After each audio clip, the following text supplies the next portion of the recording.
Do you think that service advisors are more vulnerable to being replaced by kiosks or salespeople? I really think salespeople, Yeah. after again kind of going through that. You never hear somebody go through a sales process where they don't hate it. Everybody here who's bought a car hates it. And to the point where, like, I don't know if you feel this way, but I'll have people that'll be like, hey, you know, I need a Toyota, I need a whatever. I won't refer them to a friend's dealership because I know that they're going to hate the process, just because the process in and of itself is just a pain in the ass. Yep, same reason I actually don't ask any of our clients. Yeah. Because I just don't want. You don't want to deal with it. Right, and then I don't want to think worse of them because I had a crappy experience buying a car. But it's guaranteed. Yeah. Yeah. It's interesting how our industry thinks that's okay. I don't know. It can and should be so much easier. Yeah. A lot more click and choose, and they can build their profit into it. And actually, if they eliminate some of the layers of employees, they probably could be more profitable. I don't think that my salesperson added any value to the transaction.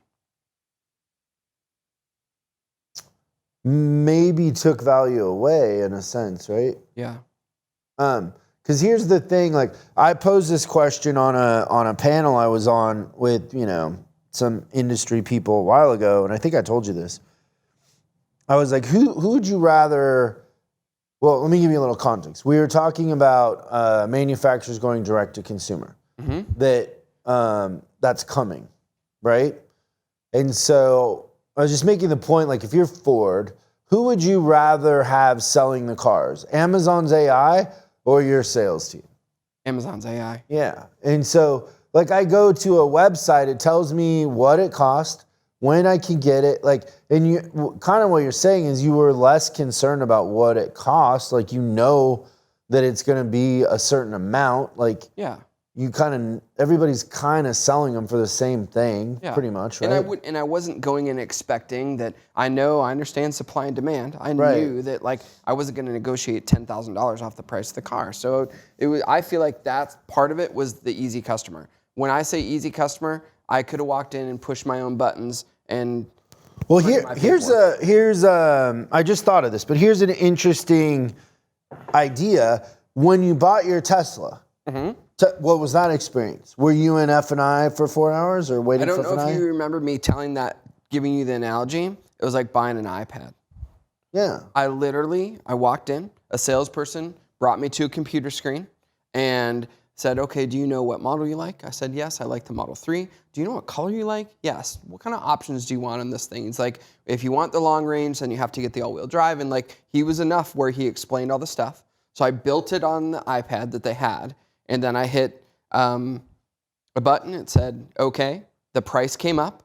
And then it said, here's your purchase option. Here's your lease option. Which would you want to check? And I checked the box. And then like, okay, then here's a thing. And they run your credit. And you sign right there. I got approved for my auto loan, my lease. I got approved for it in 30 seconds.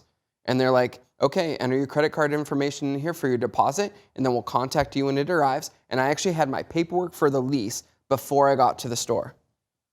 So essentially, all I did was kind of get in there. I virtually signed my papers. There was no F&I. There was no nothing like that. And then the car was already parked out. It said Mr. Lafferty's Tesla, and it was like had a little thing in the window and stuff like that. And it was already cleaned up, beautiful. And then there was a delivery specialist that showed me how to do a couple of things. The whole transaction when I picked it up was roughly 45 minutes, and the whole transaction when I actually purchased it was no more than, I promise you, 20 minutes.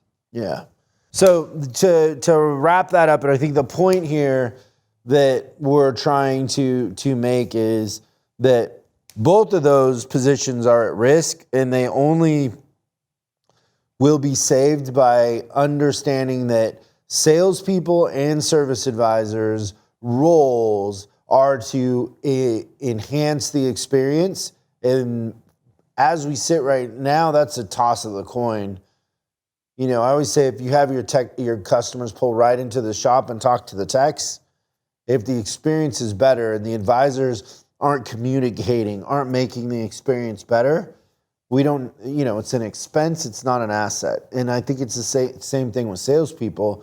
It's an expense, it's not an asset if it isn't really improving the process. If you're a salesperson and you're not enough of a professional to know the inventory, right?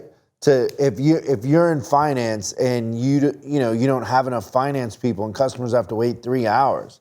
It's ridiculous. Unbelievable. You need more finance people. You gotta staff for the peaks as much as the valleys. Right.